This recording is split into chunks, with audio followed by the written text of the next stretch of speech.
যবে থেকেই জ্বরটা আমার ভালো হয়েছে তবে থেকেই আমার শরীরে একটা অন্যরকম কষ্ট শুরু হয়ে গেছে। যখন তখন খিদে পাচ্ছে, আর খিদেতে এমন একটা শরীরের মধ্যে কষ্ট হচ্ছে, মনে হচ্ছে আমি এই মাথা ঘুরে পড়ে যাব। না খেলে শরীরটার ভেতরে একটা এমন কষ্ট হচ্ছে, মনে হচ্ছে কী যে হচ্ছে আমার শরীরের মধ্যে, আমি বুঝিয়ে কাউকে বলতে পারবো না। সকালবেলায় ঘুম থেকে উঠে যে মানুষ কোনো দিন আগে আমি চা খেতাম না, সে মানুষ এখন ঘরের কিছুটা কাজ করেই এক কাপ চা খাচ্ছি, খেয়ে আবার কাজ করছি। মনে হচ্ছে মাথা ঘুরে পড়ে যাব যদি একটু কিছু না মুখে দিই। যাকে বন্ধুরা, এটা হচ্ছে আমার সদাইয়ের বালতি। এর মধ্যে মাসকাবাড়ির সদাই থাকে, এখন প্রায় খালি। তো ঠিক আছে, অসুবিধা নেই, আবার ভরে যাবে। আর এই যে মশলার কৌটোটা দেখছো, এটা হচ্ছে আমার নিরামিষের দিনের ব্যবহার হয়। নিরামিষের দিন আমি এখান থেকেই মশলা নিয়ে রান্নাবান্না করে আবার এই কৌটোটাকে ভালো করে মুছে আবার এই জায়গাটায় রেখে দিই, যাতে আমার ছোঁয়া টোয়া না লাগে কোনো কিছুতেই, যাতে নিরামিষ আমি পরিষ্কার পরিচ্ছন্নভাবে রান্না করতে পারি। যাকে খিদের জ্বালায় আমি কি করব বুঝে পাচ্ছিলাম না, এত মারাত্মক খিদে পাচ্ছিল। তারপর আমি এই জায়গা থেকে একটা মুড়ির প্যাকেট পেলাম। আর চিন্তা করলাম একটু চানাচুর দিয়ে মুড়িটা খেয়ে আপাতত পেটটাকে শান্ত করি। আর এই সদাইয়ের বালতিটার মধ্যে দিয়ে এত সুন্দর একটা সুগন্ধ ছাড়ে, কি বলবো বন্ধুরা। ওই যে একটা হিঙের কৌটো দেখালাম, ওই হিঙের কৌটোটা থাকার জন্য দারুণ একটা সুগন্ধ ছাড়ে।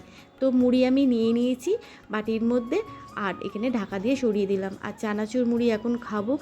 চানাচুর মুড়ি খেয়ে দেও শরীরের মধ্যে সেই কষ্টটা কিন্তু গেল না। আর আমার পোকোসোনা তো মুড়ি খেতে ভালোই বাসে। এদানিক ওকে মুড়ি দেওয়া হয় না, কারণ ও শশা গাজর এগুলো খেতে চায়, আর এইগুলো খেলেও ঠান্ডা লেগে যাবে, সেই কারণের জন্য দেওয়া হয় না। তো আজকে একটু লাফালাফি করছে মুড়ি খাবে। তো তার আগে দেখো না, আমি কিন্তু চা বিস্কুট খেয়েছি, খেয়েও শরীরের মধ্যে কিন্তু সেই কষ্টটা আমার যায়নি। তো মুড়ি চানাচুর খেয়েও কিন্তু আমার যে কষ্টটা গেছিলো তা না। বর্মশাইকে আবার ঠিক 8:30 নাগাদ, মানে এই যে আমি ভয়েস দিচ্ছি তার একটু আগে বর্মশাইকে বললাম, যাও না কিছু একটু খাবার নিয়ে এসো খাই। তো বর্মশাই আমার জন্য ম্যাগি নিয়ে আসলো, রেখে গেল ম্যাগিটা, বললো বানিয়ে খেয়ে নাও তুমি। আর বর্মশাই বলছে তুমি খাও, পেট ভরে খাও। আমি কিন্তু পেট ভরে খাচ্ছি, খাওয়ার পরে শরীরের মধ্যে কেন এই কষ্টটা হচ্ছে জানি না। আমার মায়ের না বহু বছর আগে এরকম কষ্ট হতো, যখন আমার মা খালি পেটে থাকতো, গ্যাসে ভীষণ তার পেটে যন্ত্রণা করতো। তো ডাক্তারবাবু বলেছিল যখনই আবার আপনার এরকম পেটে ব্যথা হবে, তখন আপনি মুড়ি জল ভিজিয়ে খাবেন, তাতে আপনার পেটে ব্যথাটা আশা করি কমবে। তো মায়ের ঠিক পেটে ব্যথা তখনই কমে যেত। কিন্তু আমার যে এই কষ্টটা কেন হচ্ছে আমি বুঝতে পারছি না। জ্বর হওয়ার পর থেকে এই কষ্টটা হচ্ছে, আর এইটা ঠিক 1 বছর আগেও আমার হয়েছিল।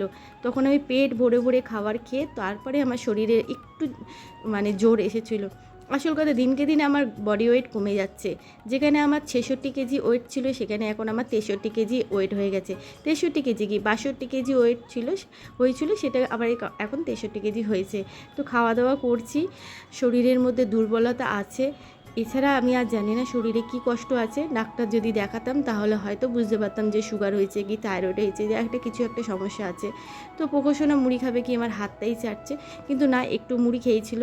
এছাড়া ওর একটু চিকেন গ্রেভি ছিল, সেটাও আমি ওকে পরে প্লেটে দিয়েছিলাম, ও খাওয়া দাওয়া করেছিল। যাকে বন্ধুরা, এই যে শরীরের মধ্যে কষ্টটা হচ্ছে, আমার একা হচ্ছে কি এরকম তোমাদেরও কারোর হয়, অবশ্যই কমেন্ট করে জানিও। এটা কি কারণে হতে পারে সেটাও জানিও। তো চলো বন্ধুরা, ভিডিওটা এত অবধি, টাটা।